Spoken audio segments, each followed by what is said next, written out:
আসসালামু আলাইকুম। নিয়ত ছিল প্রতিদিন কোনো না কোনো প্রাণীকে কিছু না কিছু দিব। প্রতিদিনের মতন আজকেও আমার উদ্দেশ্যটাকে সফল করলাম। যদিও সকালবেলা বের হতে পারি নাই এবং দুপুরেও ব্যস্ত ছিলাম। পরবর্তীতে ভাবছি আজকে রাত হলেও আমি চেষ্টা করব আজকে বনরুটি বা শুধু রুটি এগুলো আনি নাই, আজকে অন্য কিছু দেওয়ার চেষ্টা করেছি।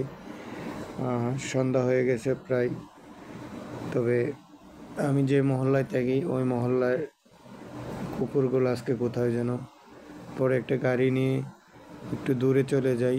যাওয়ার পরে দেখি রাস্তায় কুকুরটি শুয়ে ছিল।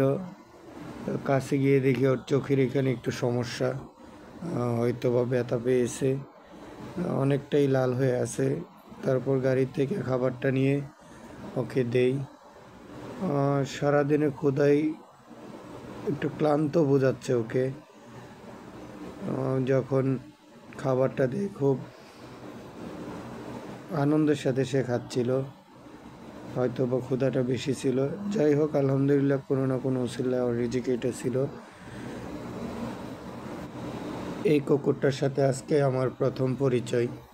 ওরে আগে আমি দেখি নাই, কারণ আজকে আমি অন্য মহল্লায় আসছি।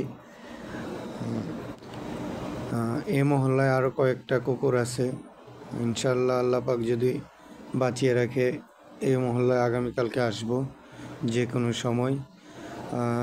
যদি বাকিগুলোকে পাই ভালো লাগবে। এই অবুঝ প্রাণীগুলোর সাথে মিশবেন, দেখবেন অন্যরকম ভালো লাগা কাজ করতেছে। চেষ্টা করবেন মিশার জন্য, সত্যি বলছি খুব ভালো লাগে এগুলো।